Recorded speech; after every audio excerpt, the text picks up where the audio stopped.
Hi everyone, I'm Georgina Gorman and welcome to FeForte. If you don't already know, our mission is to build female resilience using science and philosophy. Now, one of our key principles at FeForte is to help build resilience and to share knowledge. And today's conversation is one of the ways that we do this. So we'll be recording today's session. If you're live on the line with us and would like to ask any questions, please do feel free to come off mute to do so, or feel free to chat in and we'll read them out as we go along. If you haven't joined us before, we hold these conversations regularly, either as recorded sessions or live events, and cover many different topics. So you'll hear personal stories of challenge and resilience, hear from women in particular roles or industries who can share their advice and wisdom with us, and you'll also hear from scientists and experts about the ways that we can build resilience and flourish. Make sure to sign up to our mailing list if you haven't already, and follow us on social media to be the first to know about upcoming events. Our other key principles to build resilience are to create community and to change habits.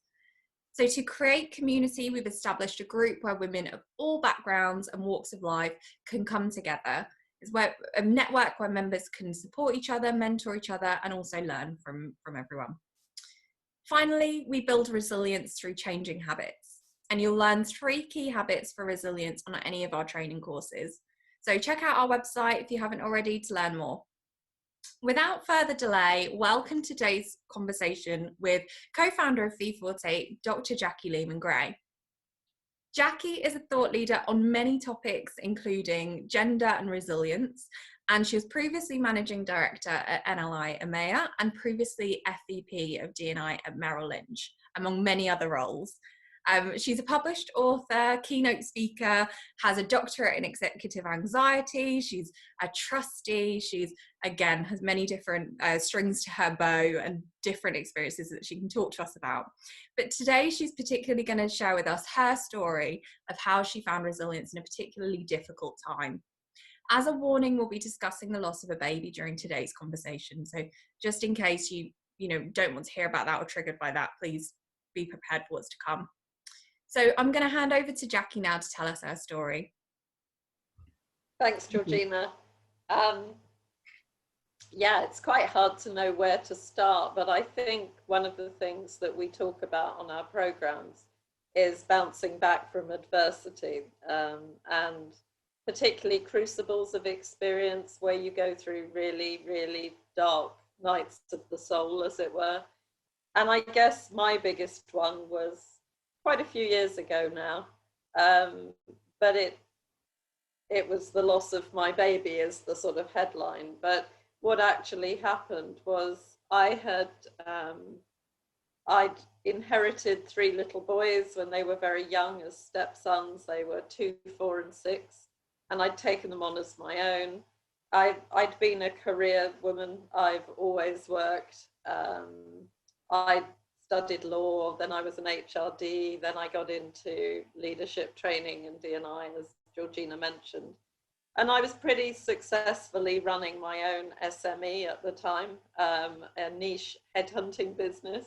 And everything was pretty good. We had a nice house and we had, trappings of middle-class life, I suppose. And we decided that we'd like our own baby between us. And so I got pregnant. I was 38 at the time, so quite a late pregnancy because we'd been focusing on his 3 little boys for about 10 years at that time. I got pregnant fairly easily. I had a very easy pregnancy, apart from a bit of morning sickness. I exercised the day I went into labor. I went swimming, and I ate healthily. And everything seemed fine. All the scans were fine despite me being 38, and life was pretty good. And I'd sort of put in place arrangements for a few weeks off after the birth, but my plan was to go straight back to work because I was running a small business.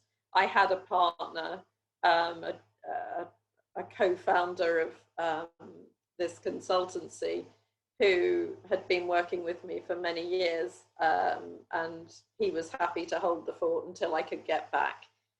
So all was well, and then this day was a sunny day, and everything seemed fine. And then I went upstairs, and suddenly my waters broke, and it was like, oh my God. So big rush to the hospital. Some warning signs should have gone off for me, in that I remember my husband at the time being very concerned that I didn't make a mess of his front seat in his Porsche, um, which, I'm laughing, but it isn't really funny when you look back on it. Anyway, we went to the local, what's it called, maternity department, and they took me in. And nothing much happened for quite a long time. And unlike nowadays, they said, just sort of keep walking about, go for a walk into town. It was Ascot week. So there's all these women in big hats walking around the high street, and me looking like a barrage balloon waddling about trying to get this baby to come. What I didn't know was this little midwife-run unit actually had protocols that said if you didn't give birth within a certain period of time, you had to be transferred to a very large teaching hospital, which was really not a very good one. It was Wexham Park in, I don't know where it is actually, but near Slough somewhere. And I was rushed off after about 24 hours. I hadn't dilated enough. So I was rushed off to this huge faceless hospital where the ratio of patients to midwives was way worse than the midwife-run unit that I'd been admitted to. And had they left me there, I think everything would have been fine because they were so experienced. Whereas by shipping me off to this massive understaffed hospital, it was dirty.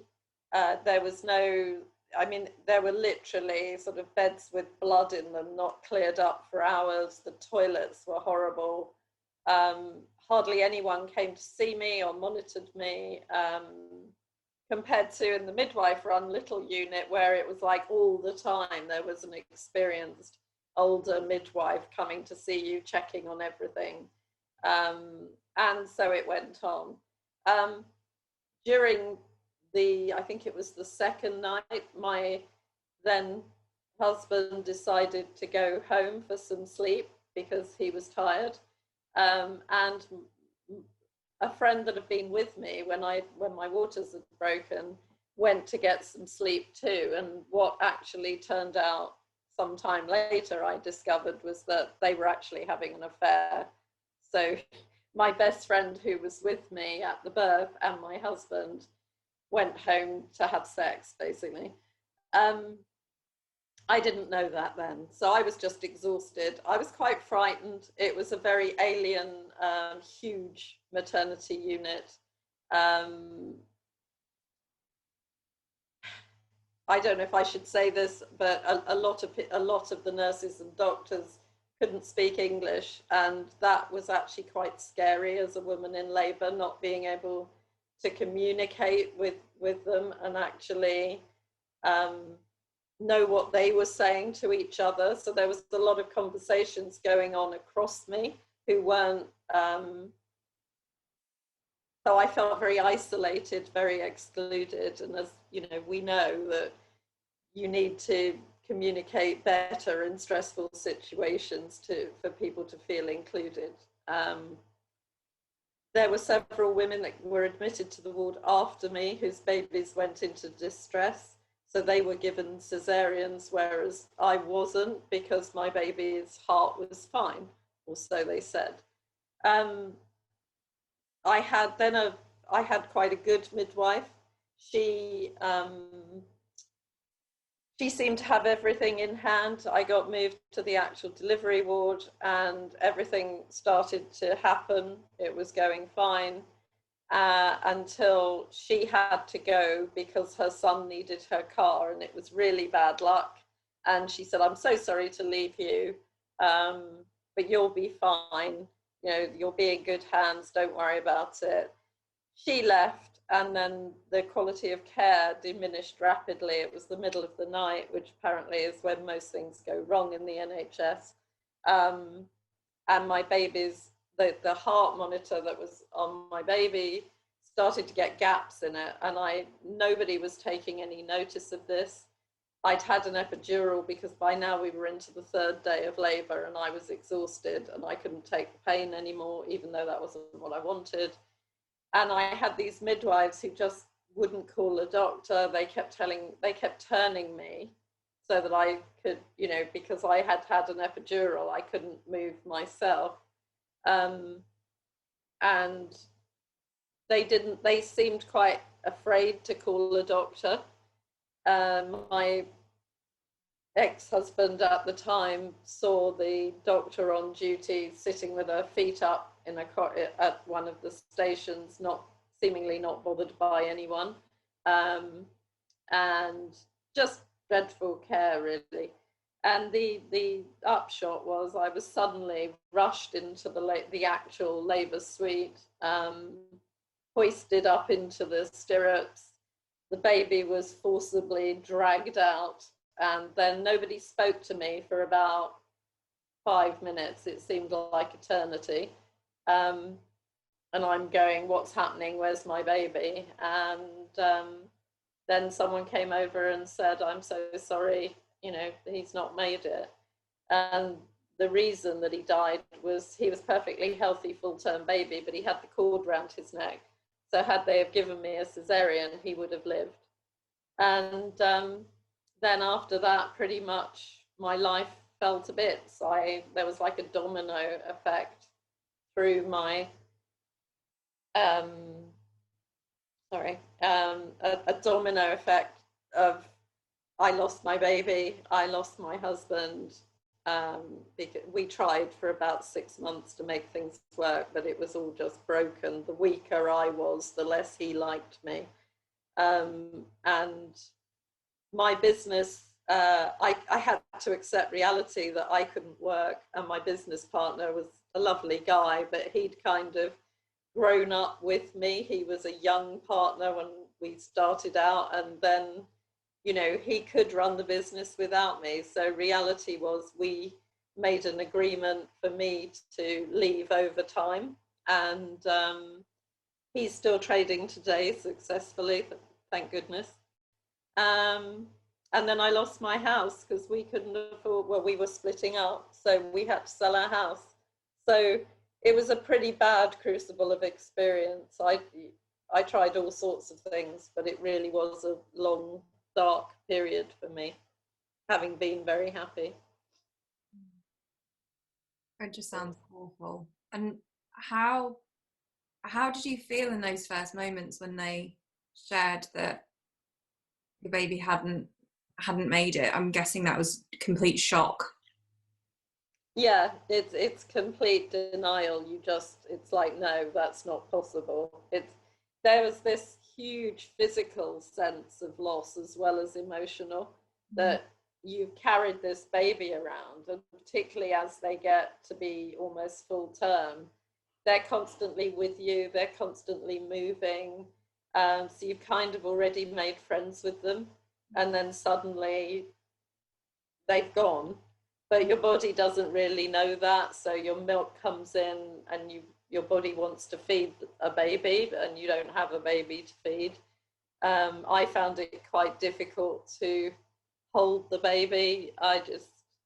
My mother sat in a different room with him for about 3 hours. She couldn't let him go, but I was so unable to accept that he'd gone that I couldn't bring myself. I held him for a little while, but then it was like I couldn't accept that was my baby and he'd died. Mm. He still had a heartbeat when he was delivered, but had he survived, he would have had terrible brain damage. So, in some ways it was, for him, I don't know, maybe a release. Mm. And how did you deal with that time of, obviously, as you say, you had your husband there, but it doesn't sound like he was very much help at all. No.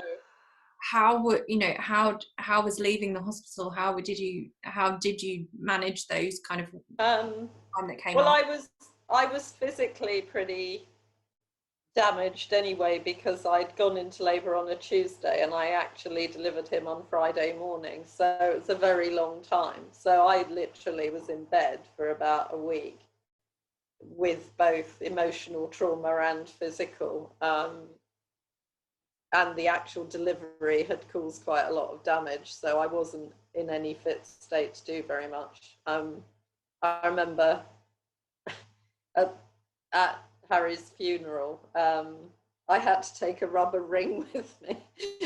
They probably have special things now for women in my condition to sit on, but then it was the good old rubber ring treatment. So it's I do remember that was the only light moment of the day, was when I had to walk into the church with a rubber ring. I gave a talk at the funeral, and everyone went to the pub opposite the church after, because I couldn't face having it at home, and I just went home. I couldn't mix with anyone or be with anyone. I just withdrew, really. My ex just seemed to mow the lawn, and we just didn't communicate at all. So it just went from, I mean, I wasn't aware that we had a bad relationship, if I'm honest, until after, and he withdrew from me even more, and his way was to withdraw from me and have more of a relationship elsewhere. That apparently turns out is what he'd always done. So I was just a pattern. Mm-hmm.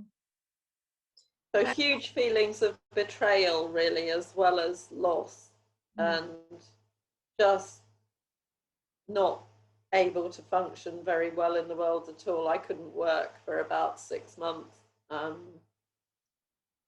Yeah, it wasn't a good time. No. There's a couple of questions coming in the chat. Are you happy if I jump to those? Yeah, of course. So I'll go with the most recent one first, because I think that's what you're just talking about. So did you feel under pressure to modify your behaviour to become the strong woman that you fell in love with? So when you were talking about your husband, and did you feel like that, did you feel personally? Yeah, I did, because he definitely didn't cope well with me being weak. It was, I've always earned my own money, made my own way. I've got a sense of humour. I was just so battered that I found it very difficult to be that strong person. And I genuinely am quite a strong person. It's not an act generally, but he is not a strong person emotionally, and couldn't deal with me being, instead of being the rock, I suddenly became the victim, and he couldn't cope with that at all. I mean, I think he almost had a nervous breakdown. And I don't think I had a nervous breakdown. I think I just withdrew. I tried therapy. I went to a psychologist, I think, and it didn't really do anything for me. I found somebody sitting there with a notebook not saying anything really didn't help me. I'm much more of an activist. I need someone to talk back, like we're doing, I suppose, rather than ask one question every 15 minutes and expect me to come up with it all. And I can talk about it now, but it's quite a long time since it happened. And I talked about it with friends who helped me. And I did do some talks for doctors and nurses about the patient's perspective, and I was interviewed in a few places, and I could talk about it, but talking from a couch with nobody responding, just I remember sometimes I'd get to, like, I'd suddenly sort of connect with my emotions after 45 minutes and be into something, and then I'd get the, oh well, we've got 5 minutes, so need to wrap it up now, which to me felt heartless. I know people have schedules, but it just didn't work for me. That's understandable. And from the sounds of it, just to call back to something you said, then I don't think you were weak at all. I don't think you were, like, it sounds like you were incredibly strong through that time, and that your husband needed you to be the rock for him during that time just isn't fair. It sounds like you held yourself together incredibly well. Yeah, I guess. I mean, I cried a lot and did all the things you do when you go through grief. Yeah. I suppose I was fairly strong, but I didn't feel strong inside. Excuse me. I wanted to make a difference. I wanted the NHS to not do that again. And I offered to help and talk to people and run support groups or whatever at the time. They didn't want to know. They didn't even reply to my letters. And it was, I think someone eventually said, send us a list of your courses and we'll pick some. And it's like, that isn't what I meant. It was like, it's more at a strategic level of consulting with how women are treated through their birth process. I mean, I didn't want to destroy the NHS in any way, but I did think things needed to change. Did they address any of that in the moment with you? You said that if you mentioned about the conditions in the ward and lack of attention on the monitor, and that perhaps if they'd have carried out a cesarean, Harry could have been saved. Did they address any of that? Did they talk to you about? I received an apology from the consultant. He said he would privately manage my delivery if I ever, if I became pregnant again. I did become pregnant again, but unfortunately I had miscarriages, so I wasn't very successful. Yeah, they tried, but I was advised by another consultant who's a friend of mine that I should sue them, because he said you won't. This was when they weren't replying to my emails, and he said if you don't, they won't respond. If you do, then they will.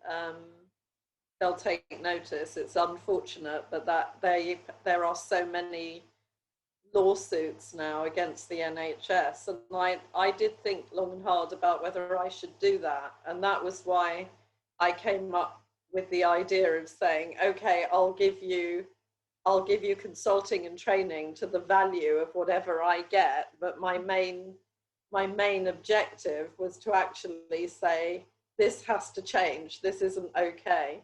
And I was speaking at a conference once, and the person speaking before me was talking about how many billions of pounds the NHS spend on legal action. And it's like, wouldn't it be better to actually do more to make sure all these claims don't happen?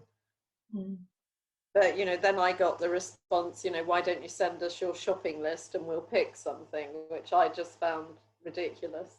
And I have subsequently helped people in other ways around bereavement and loss, and babies, just on an informal basis. So I found other ways to give that money back, but it was unfortunate that I had to do that in order to get any sort of traction with them for change. So you did successfully see them in the end, yeah.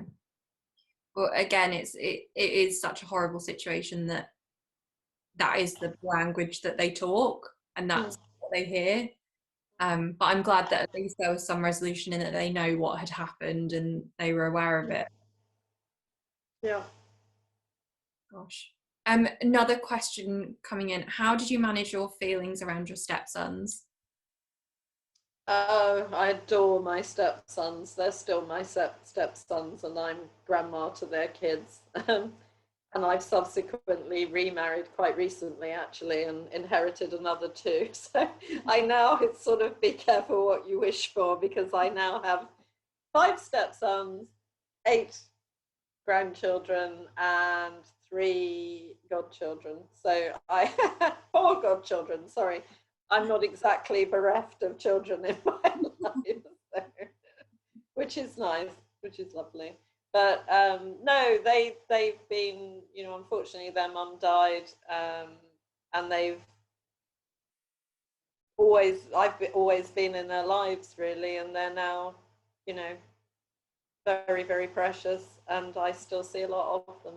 So I'm very lucky in that respect. I had a huge fear when it happened that I would lose them too, that I wouldn't get to see them, but they wanted to see me, and you know, so they were young teenagers at the time, and I carried on seeing them until they were, well, grown, and now they've got kids of their own.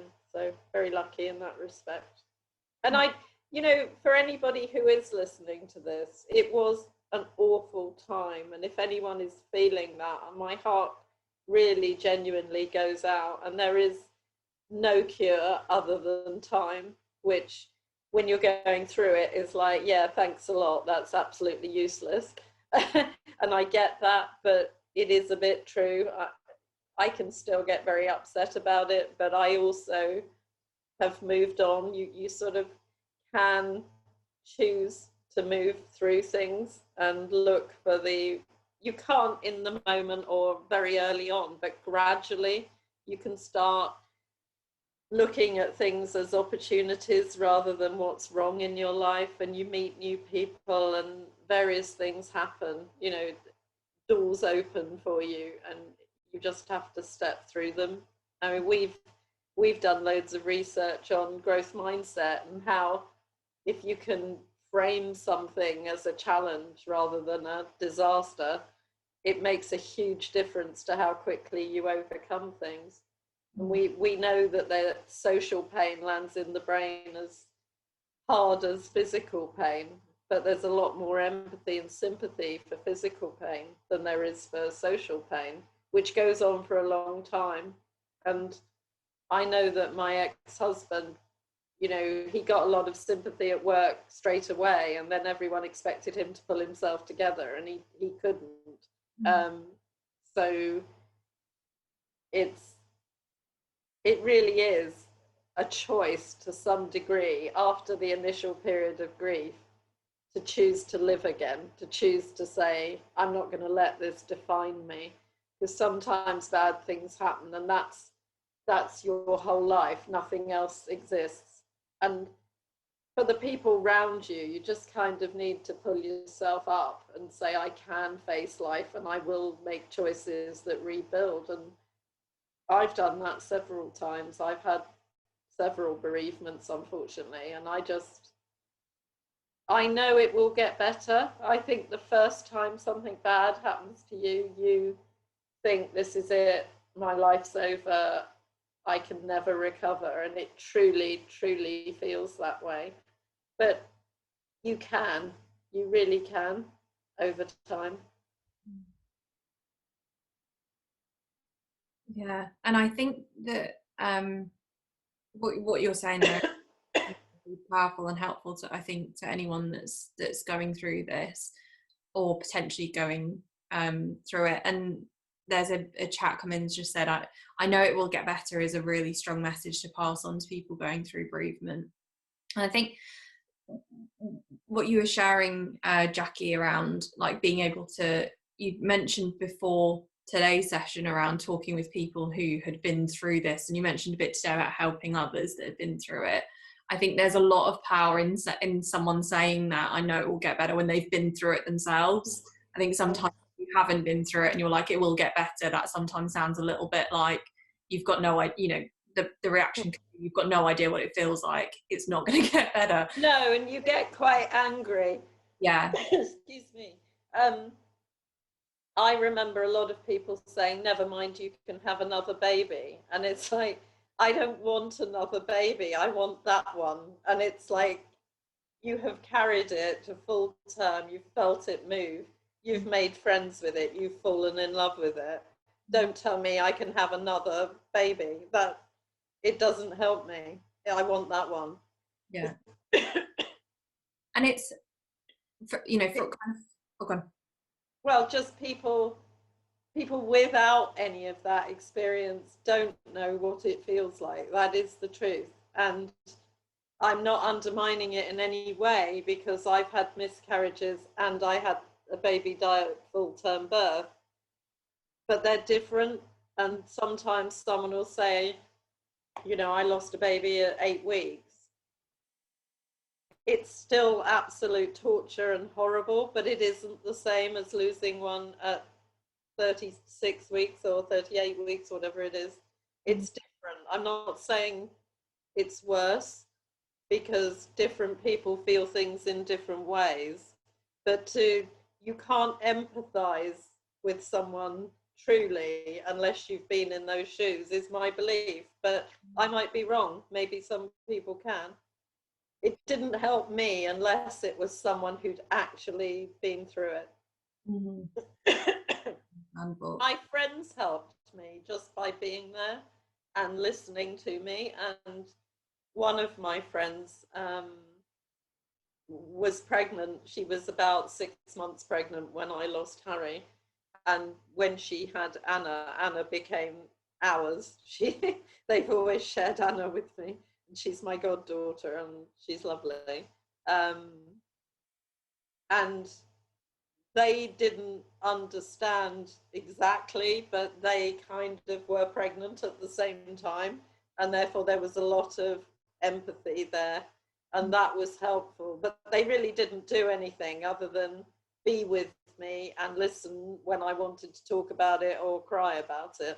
That was just one of my safe places to share. And I had a couple of close friends like that. That was very helpful. And it must, from an outsider perspective, it must be very hard to know what to say or do when someone has gone through something as traumatic as you did.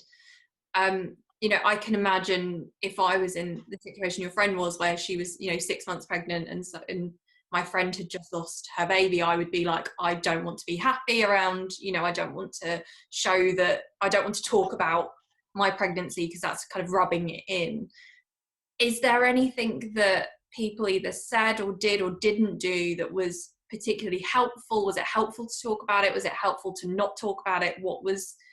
Yeah, I think everyone's different. I found it helpful to talk to friends.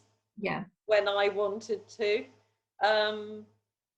There were a couple of things. One was when people don't mention it at all. That just feels like you've got a big fat elephant sitting in your lap. And the other was, I had one person who, lovely woman, but she wasn't a close friend. She was actually married to my ex's boss. And she phoned me up and just said, oh, Jacqui, I'm so sorry, and proceeded to cry for about 45 minutes down the phone. And I ended up comforting her. And that's not really helpful. That's like, because you're desperately trying to deal with your own grief, and then you've got someone who meant well but just couldn't control herself. So if you know you're of the type that isn't going to be able to control, you need to look after your own emotions separately to the person who's grieving, because they just need people to be... I needed the sort of strong silent type, really. I didn't want advice or this will make it better. I think so. I've read somewhere, Oh no, it was our interview with Sarah Williams Gardner. She was saying one of the most helpful things is people who just turn up with a shepherd's pie and leave it on your front doorstep, because the family still have to eat, and you don't want to cook, you don't want to eat, but it's kind of like, it's a nurturing thing to do. So just letting people know that you're there and you care and you're available, whatever, whenever. I mean, I think nights are quite bad. So people saying, if you need to call me, I'll have my phone on anytime. I always say this to people now who are going through something. I always say, look, the phone's on by my bed. If you can't sleep and it's really awful, just call me and we can have a chat. It's no problem. That's quite helpful, because sometimes the nights seem like they're forever. Excuse me. And feeling like you've got that offer as well, feeling like you've got someone there that you can call if you need to. Even if you don't call them, I guess, is really comforting. Well, I pretty much never get called, but I make the offer, and I know it was helpful to me. I have had people ask if I'll speak to their husbands or somebody at work whose wife has just lost their baby, and often the men are in bits and they don't know what to do. So I sometimes talk to them as well as the women, because the focus does all go on the woman. I get that. And, you are the one that carried it and has lost it. But I think the men feel pretty useless, and they can support their women better if they're feeling stronger. So they need help too. Is there any advice that you would give to partners who, apart from being there and supporting how they can, is there anything else that you would? I think unfortunately, there's this man thing where they withdraw emotionally. So I would say, be present, be there. Don't force a conversation, but don't hide from one either. Because I think there is a tendency for them to go off and lick wounds and don't really want to talk about it. That was certainly my experience, and I've heard other people say it too, that even the midwife who came to see me after it had happened, the one who'd gone home, who was devastated that she hadn't stayed, she said, you two just need to really work hard at staying together, because apparently, this was her version, I don't know that we've got research for this, but she said most couples who lose a child split up. They don't make it. So, but some do, so work really hard at that. I think it's just being kind, being present, being willing to talk rather than avoid emotion.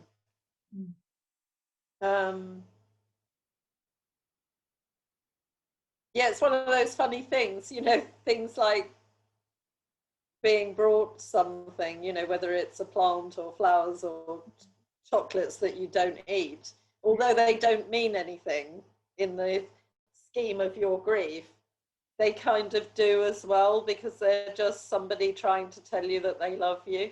And you feel like you are the most unloved thing in the world. You just feel like there's no point to your existence. And having people for me anyway, it helps people sort of demonstrably saying, we're thinking about you in any way at all, whether it's a card or a gesture, was very helpful. I've still got all the cards and things, and it was quite a few years ago now, and I just occasionally look at them, and it's sort of it's comforting in a way. It's comforting.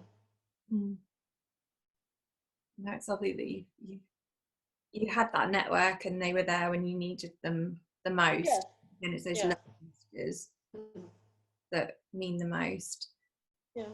Quick comment from the chat, someone's kindly shared that they've miscarried a baby at the time that their sister-in-law was pregnant and they didn't know, the babies would have been born around the same time, it was decided not to tell her, and that was more painful. So it's all, it is a Mm. really Be- difficult yeah, time. because you're being excluded, aren't you? And this is a classic. I don't know what to do, so I won't say anything. I think you need to come closer and Mm, be more inclusive, or ask, actually say, look, I'm so sorry for your loss. Obviously, I'm still having a baby. Do you want me to talk about it, or do you not want me to talk about it? Because I don't know. I think that's probably the best thing to do, mhm, because the person then has permission to say, actually, I can't deal with your pregnancy right now. I'd rather you just got on with that, and I'll come back when I can. mm. No? Yeah, giving you back some control in that situation. Mm. Yeah. Yeah. Thank Because you. everyone is so different. Some people will want to know. Some people, I found it comforting that my friend let me share her baby when she arrived. But I did find it excruciating walking around supermarkets and seeing women with new babies. Mm, It's only since I've had grandchildren that I've really been able to enjoy new babies. I've always liked them a bit more at sort of when they start toddling about, because it's always been painful to me to have to hold someone's new baby. yeah. Where I'm fine now, I can, but for a long time I couldn't. Mm. And is that because it reminded you too much of that situation, or because just the kind of principle of? Yeah, it just new baby sort of was too much love in the oxygen, too much. Um, it was just a complete heart pang, sort of, Yeah. that I could. It was easier for me to push it away. It's a bit like me not really, after the very initial holding Harry, I couldn't then go back and hold him again. It was like I just don't want to do this. And Mm, now I would quite, if someone could magic him up now, I would hold him. But that's hindsight. But I found the same with very small babies in my circle, or even just seeing them. I'd rather not look. mm, I don't want to. And it is horrible, but you can't be happy for somebody else like that. It's just really hard. mm. Awful. There's a question in the chat going back from quite a lot earlier. You've mentioned around organising the funeral. That must have been really painful. And bearing in mind at the time, were you given any support by the health visitor team or anyone in doing that? How did you get through that time? Um, no, not really. I didn't organise the funeral. I think my ex did that. I just organised the poems and the prayers and the music that a friend of mine was a songwriter, and he wrote a beautiful song and sang it. And I found some poems by Khalil Gibran um, about love, and I sort of got to a place that it was all about the experience of love. That's what I learned. This deep love that you have for a child that you don't experience any other way, really. And okay, he only made it to the world and then left it straight away, but that whole period of carrying him was an experience of love. And so I had readings around love, and rather than grief and loss, I wanted to celebrate his existence, I suppose. Mm. Oh, that's lovely. And how has it changed your approach to things since losing Harry? Like, would you say that it's impacted you as a person? It's changed your outlook? Um, Family has probably got very important to me. Most of, I'm still very committed to work, but I'm also very committed to family and living living now, living in the present, and being grateful for what you do have. It all sounds really trite. It's like, I remember when I was growing up and my grandmother would say things like that, and it's like, but they're true. It's like, you know, if you slow down and smell the roses and you appreciate what you have got rather than what's wrong in your world and what you haven't got, I think these big things actually do mean don't sweat the small stuff. It's just, you like the coronavirus. I've got things going on that aren't great, you know, and but I know it'll be okay. I think it teaches you that you are resilient, and what doesn't kill you makes you stronger. So I guess it's changed me in that respect, that I still will go through periods of struggle, and then I'll go, you know what, this is just too hard. I'm going to move on. And it kind of, I know I'll be okay based on I always have been. So it's a sort of, it is about resilience. It's about saying this was very, very bad, but I can learn from it and I can bounce back and I can help others with it.